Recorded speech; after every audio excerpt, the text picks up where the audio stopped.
Okay, we got a couple of minutes in this one. I just woke up and I woke up to something very interesting that apparently Elon Musk is a genius of some sorts, a reptilian genius, as Mata would say. And it's just so interesting being a writer and writing since I was 8 years old. I see and perceive the world in different frequency, and the nuances in body language, in word choices, in every minute detail. Everyone is either not self-aware about, or not consistently and systematically keeping at pace. It's just so fascinating to me that when I heard Mate say that, he was literally crushing his own jaw because there was some tension there that why he's a trillionaire and I'm not. And Elon Musk is like 50 something years old, and Mate is definitely not 50 something years old. And the other side of things is that it's the allocation to what I call humble narcissism, that everyone knows, everyone likes power because power gives you certainty, and the certainty is literally tied to your existential angst and fear of mortality. Everyone dies, and everyone knows this in their subconscious and sometimes unconscious level. And the power over resources, over perception of people from you, which is fame, money, um, influence, all of that, gives you the sense of security, both on the practical sense of things and on the actual perception of the story you tell yourself, that you're gonna be immortalized, and you have some sample of it in your back of your mind as well, that Napoleon is immortalized, Dostoevsky, Nietzsche, whatever, whoever you actually remember, and say, okay, it is weird that Marcus Aurelius, after 2000 years, is more alive than someone who died 10 years ago, or the Queen Elizabeth, or whatever, because these people are breathing fabric of reality and the way people think. So of course everyone wants to have a piece of that apple pie. And when someone says, no, I just want to live a good life and then die, that's just literally against your existential coding, that you're a creature of survival, and you shouldn't be, and you wouldn't be, and you are not at peace with your own mortality. And this cascades and escalates towards the means of having this perception of actual control and certainty against your mortality, that you don't like power. No, you don't like wealth. You don't like influence. You don't like fame, because that's the identity of a superior being, that you're above all of this. You're above all of the mortal needs. Yeah, but that's a problem that I'm saying people have about the consistency, because at least the way I've been writing since I was 8 years old is that a story needs to hold together, and the next five sentences need to be congruent with the previous five sentences. And when you literally say, I'm not attacking Mate, and I actually thought he was at least more of a greater of a performer than actually showing the narcissism this kind of flat. And I'm kind of disappointed in um, the not Oscar worthy kind of performance of humility. He literally not only called Elon Musk a reptilian kind of there are a couple of instances. I may break this down on the channel, or just as a documentation, as an interesting kind of observation, that not only I noticed he called him a reptilian kind of genius, but also even the least amount of conceding he didn't give him, and he said genius of some sorts, which was even the pronunciation was so venomous, and he was literally crushing his own chin and jaw to utter the words. That was just so interesting to watch. And after the conversation ended as well, it was like, I'm sure. Like, are you convincing other people, or are you convincing yourself at this point? And this would hold if the same Instagram kind of channel, or page, didn't start with this word, renowned public speaker, or something like that, which you're portraying an intellectually superior being's kind of placement, which itself requires some sort of ego, some sort of overachieving status, and some sort of the same kind of ego and non-empathetic behavior that you're saying people shouldn't have. And you're displaying that, and basically the core conversation is here, yes, I'm butthurt that Elon Musk is a trillionaire, and maybe is cementing his name at just this statistic of being the world's first trillionaire, and Mata is gonna be nothing in 50 years. And that anxiety is producing tension for you.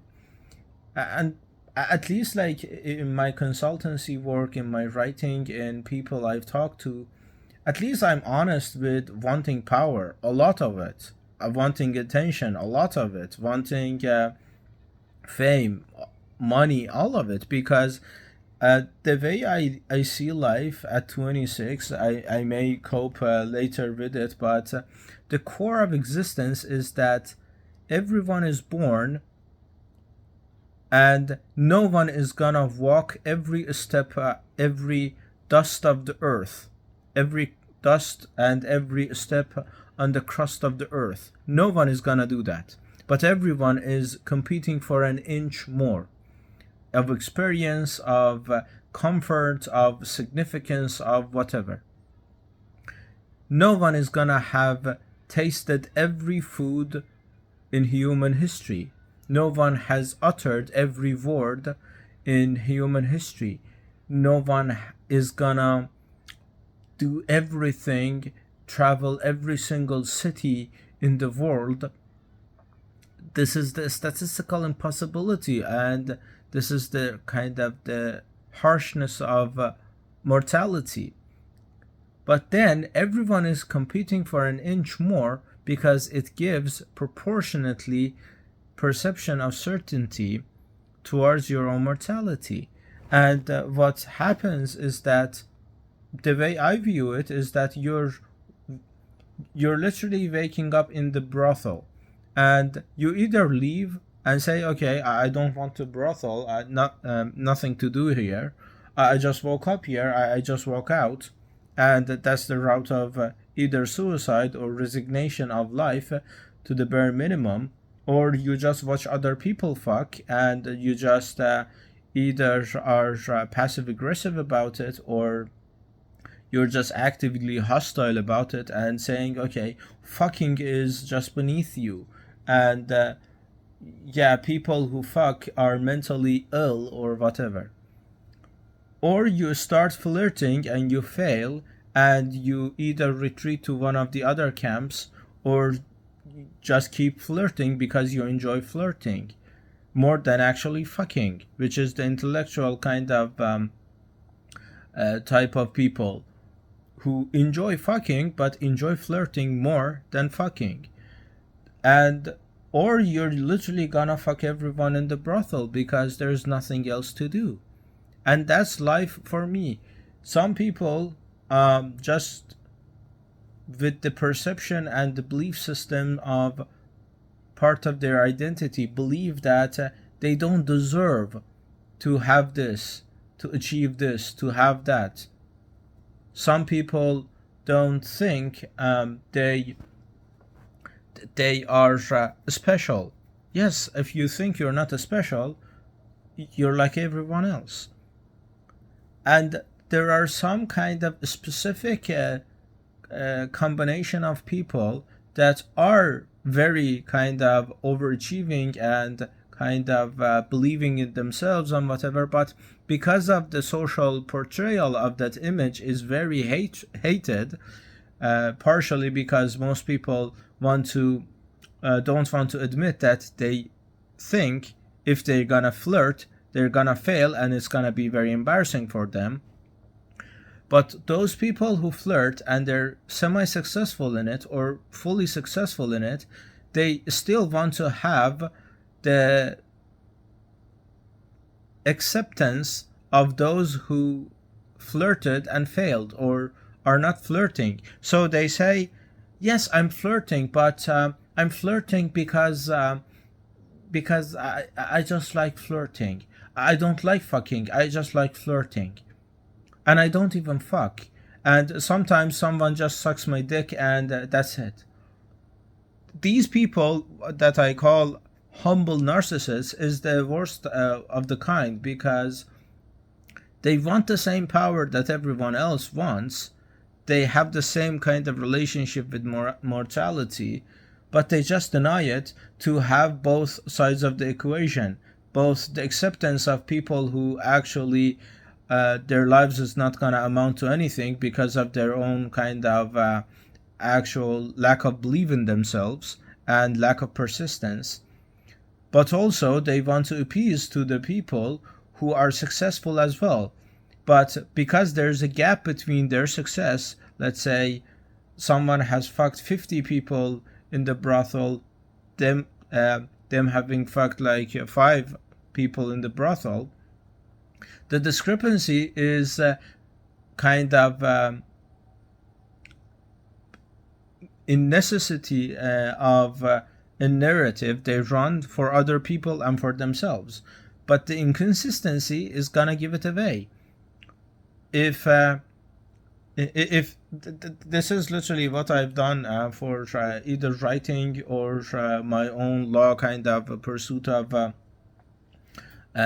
argumentation and everything, I never say something out of the ordinary. Either is one of the core principles everyone agrees based upon, or something that is just a factual physical reality that I build it on, or even the best argument, I use people's own words and say, hey, this word and the 5 words before that are literally saying 2 different things.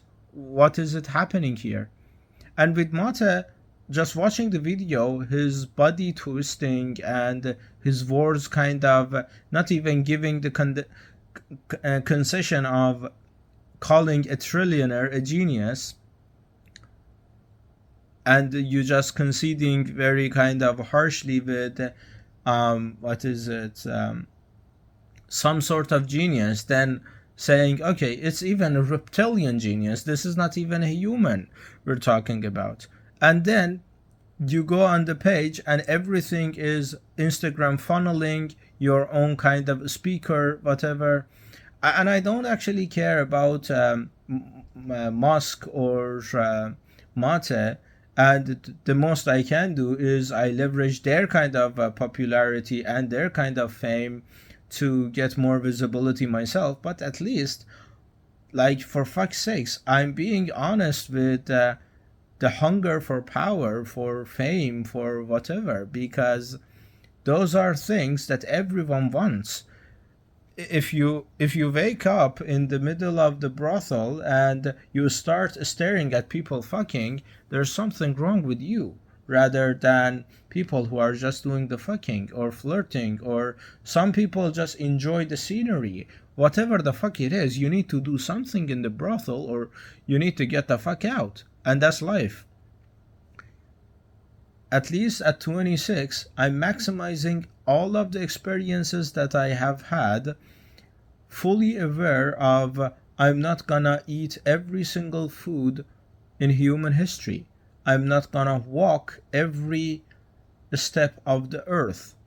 No one is. I'm not gonna fuck every pussy under the sun. No one has, and no one will. And I'm not gonna achieve many things. But at the very least, I'm on the condensing path of achieving most achieve in 3 lifetimes and their entire generation. And I'm being honest about it, at least, because why would I not be honest about wanting power? Why wouldn't I be honest about wanting fame? Why wouldn't I be honest about wanting money? Because money gives you not only reach, opportunity, and also the comfort that could be basis of your enjoyment from the next steps. Same with fame. Fame gives you impact and reach to actually expand your presence and also share your ideas with other people, help them get inspired and be inspired yourself. Same goes with impact. When you have something that helps a couple of lives and is just an option for them to choose to improve their lives through, that's just that's just simple math that everyone agrees. But yeah, as I said, like some people actually like just are quite a hypocrite when it comes to what they want and what they say what they want and what they think people would think they want, and they're just keeping the whole narrative in a very kind of convoluted, complex way of saying it, because everything is just, there is one fact. You cannot say, okay, now is either day or night. The best argument you can make is that in some part of the world now is night, some part of the world now is day. But if you're fixated on this location, now is day or night. It's not both. And there is a factual texture to the proportionality of truth, and you cannot change playing the game based on what suits you. You either want power or you don't. You either are afraid of wealth, power, and fame and influence and basically expanding your presence in historical purposes or in your lifetime for your comfort, for your sense of self. It's tied to your identity, whatever it is. It's overcompensation, whatever it is. You cannot play the both sides of the same game, saying, okay, I was, and this is another kind of giving away fact that is that I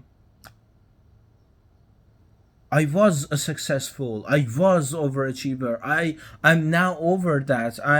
No, Mate was nobody before he went viral with actual trauma dumping and criticizing kind of lack of empathy. He was a nobody because now this is his identity. He cannot say, okay, now I'm someone who wants power, because and this is the fascinating part of it, because through focusing on empathy and how you should live your life with low cortisol and have a chill life and all of the emotional stories that there's a kind of there is a story that you understand life is too late, and it's a kind of lamenting fact and whatever.